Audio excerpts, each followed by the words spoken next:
right. Yes, indeed. Yes, indeed.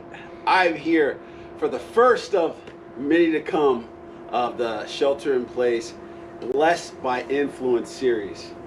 I'm here with the legend, the myth, the HMFIC himself. One of my biggest influence here is in Sausalito, someone who motivates me, his spirit, his love, his passion for what he does. He is my guy, has been my guy for years, been in my family for years, Mr. Sean Saylor himself. Reverend keeps it lit. How are you, sir? I'm doing all right. Thank you for coming. It's an honor and a pleasure and a privilege to be here. Thank you. That's what I'm talking about. So, when starting this series, I was going through my different contacts, and after seeing, I wake up every morning and I go on Facebook, and one of the things that drives me every day, that gives me the biggest smile, is when I come across your Facebook page. The most epic Facebook post that I think have to be out there. I think plenty of people could agree with me. Well, I think there's a guy named George Takei from Star Trek who kind of motivated me into that sort of realm, I guess. He got a little more political as the elections and stuff was going on, but he's got some pretty good stuff out there too. Is it how would you say you compete with him? Is it? Well, I wouldn't say it's a competition because he's got millions of followers. Yeah. Being Sulu from Star Trek, but I like to make people happy. I like to make them laugh. Yeah. Joke around. You come to my place, all of us are laughing and joking with each other and with the customers, and life's too short not to laugh. Absolutely. That's one thing that I think makes Sailors the staple for what it is, right? Like, we go there, I know from my personal experience, everybody that I go there with, I'm not going to tell the world how many times I've been there. It's close, around 1 million, but, what makes Sailors is not only you, the team that's there, the friendly faces, the smiles, the family, the camaraderie that you feel instantly when you walk in the door. That's what it's all about, man. It's like, people coming to your house, entertaining, and you said family and my team. That's I'm really proud of that because that's how I feel about them. Yeah. They are my family. Yeah. And even as far as some of our customers that have been coming for years have turned into friends and have turned into family. Right. Like you. Yes, indeed. Yes, So, indeed. and your grandpa. Yes, you can't forget about that, man. Oh my goodness gracious! And we could go on and on about stories about him, but it's something else, man. What a small world, huh? Yeah, absolutely. So we have to know, where did the journey of Sailors begin?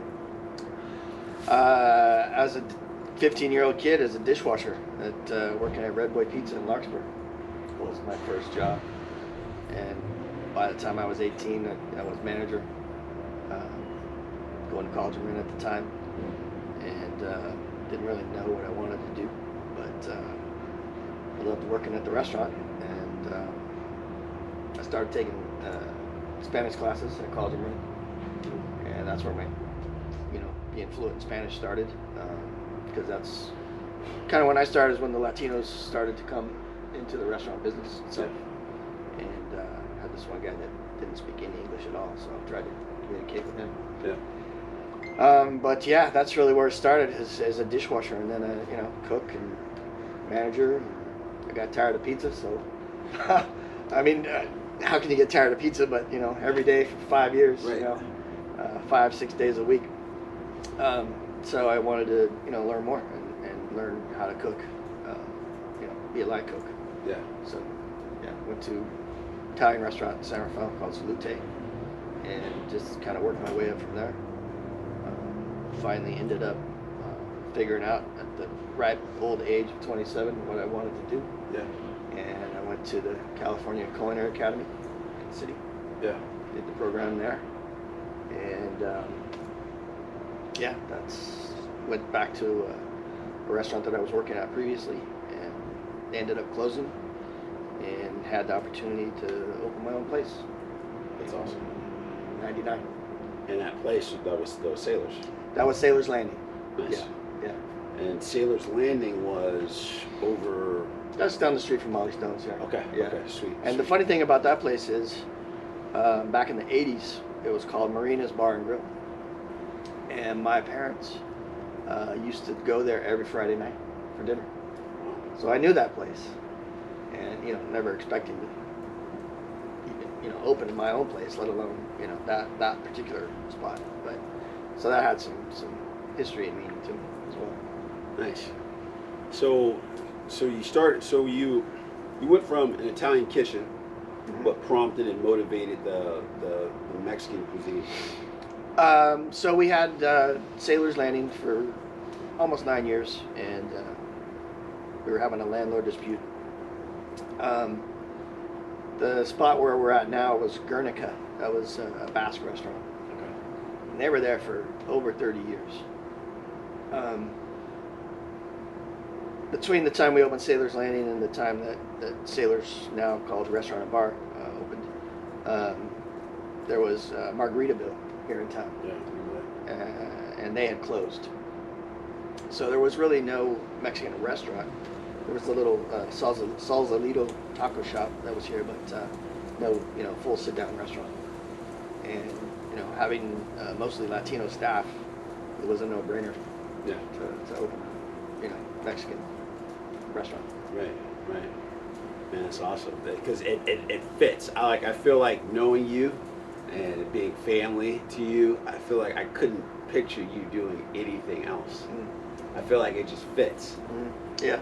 Well, and like we were talking earlier, my staff, they are just as much a part of that place, or just as important to that place as I am, because as much as I like to say that people like to come and see me, that might not always be the case. Right. A lot of people come. They call ahead, Sean working tonight? No, he's not here. Okay, I'll be there. But no, those guys, the customers have just as much love for them as they do anybody else. So. Absolutely. Well, when you go there, it's from the customer perspective, it's one of your places, one of few places that you go to, and like you said, like your customers become family, and that has to be a beautiful thing to see the support, right? And then have that loyalty base where, people instantly, when they think of stepping out, because of the team that you build, because of the delicious food that's cooked there, how awesome is it to have that loyalty and that base? It's a great feeling. It's the feeling you get when somebody loves you, or you're in love with somebody, your wife or your significant other. The community here in Sausalito has been just awesome. Being here almost 22 years now. I used to hang out here as a kid down at, it's called Steps of Rome now, but it used to be called Cafe Trieste.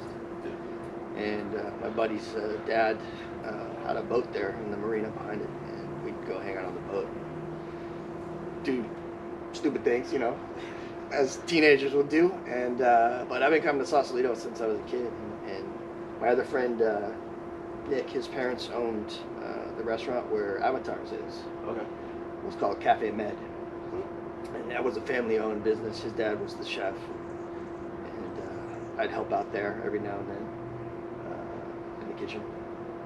They needed help. So Sausalito to me it means a lot to me because although I live in Larkspur now, but Sausalito is my second home. Yeah, absolutely. Well, you are not only a staple but an emblem. Wow. you are the emblem, Dang. man. It's one of those things. Now it's when you drive down Bridgeway, even if you're going past Sailor's, you have to turn your head to the right just to see if you can catch a glimpse of HMFIC. You just have to do it, man. So all right, one big question for you. All right. The bathroom. The epic bathroom. What? Yeah, so you go into most bathrooms and they're, it's a bathroom, whether it's your home or, you go into a commercial, restaurant bathroom. That was my wife, actually. She started that. We got a bunch of funny signs and, stuff in there. People like to read and spend a little too much time in there sometimes.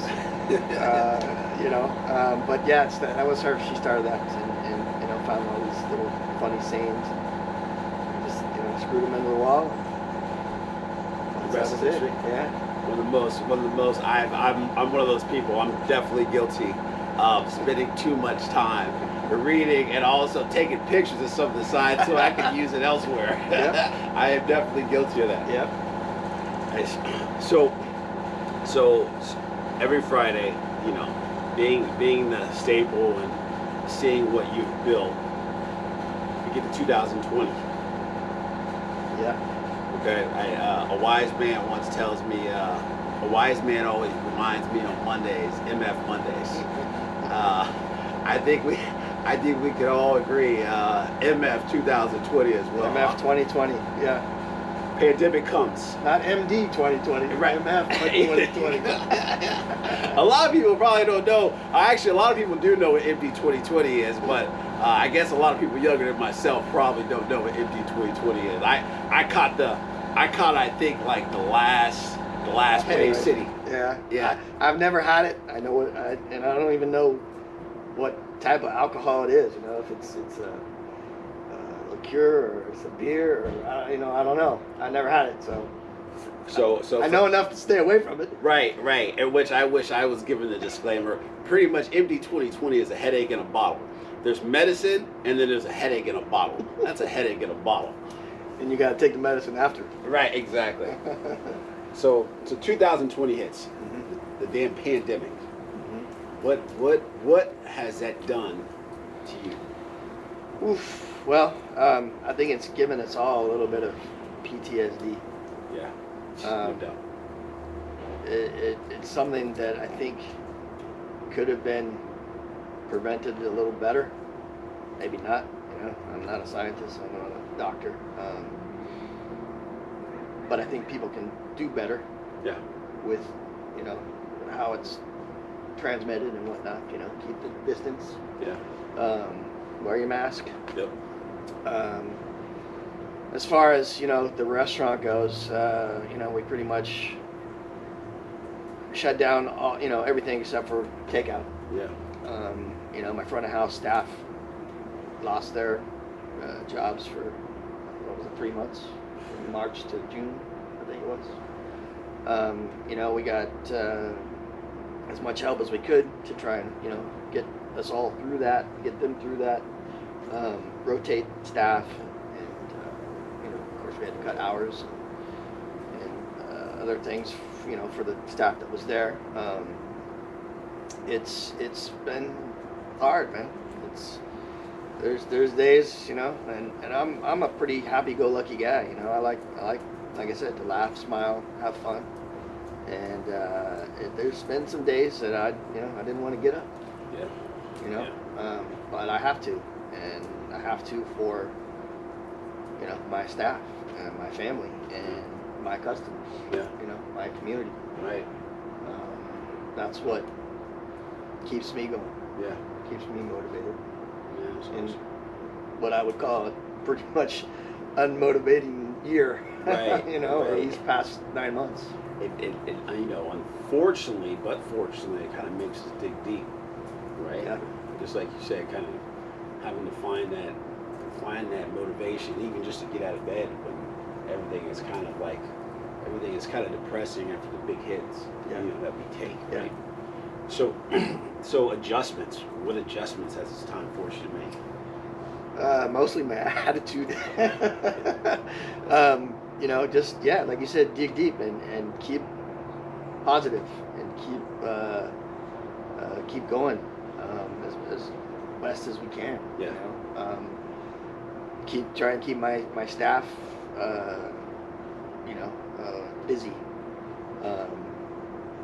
Our business is way down, as I know yours is too. Yeah. Everybody's except for, probably Costco and Yeah. and Walmart and, Right. and those Right. kinds of places. Right. You know, Amazon. Amazon. You Yeah. know? Right. I mean, but and it's not just you and me, man. It's we're all in this together. It's affected everybody. I don't care if you are Amazon or Walmart or Costco. It's affected our psyche, our attitude, it's tested our will. Right. To keep going.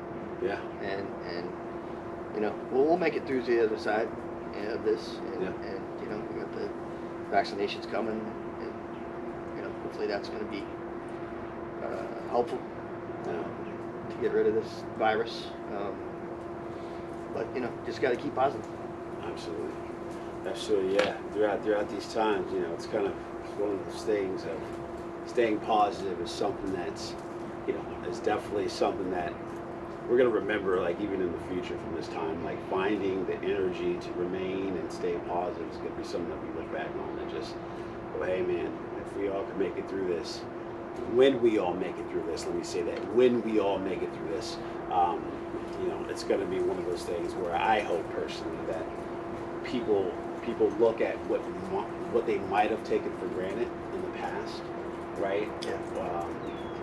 It could be something as far as businesses goes, teachers, nurses, and I washing our hands, stuff like that, right? Right. I hope that we all have learned a very valuable lesson on what happens when things get taken from us, and the importance of cherishing and valuing everybody, And that includes family members that have gotten gotten the virus and passed on. We gotta stay positive. Yeah, we will get through. We'll get through it. My guy came through. I shot him out a text and gave him a call. Been in the restaurant so many times. When asked to come out here and be a part of this, he gave me the quickest yes. Sean, man, I love you. I love your business. I love your team. They're my family. I appreciate you coming out here from the bottom of my heart. Appreciate you. You are truly a blessing to me and a huge influence in my life, man. And I support you.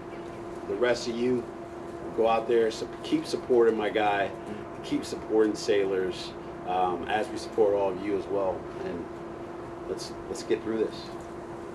Let's get through. Thank you, brother. Thank you. All right, air high five. Boom. Ow!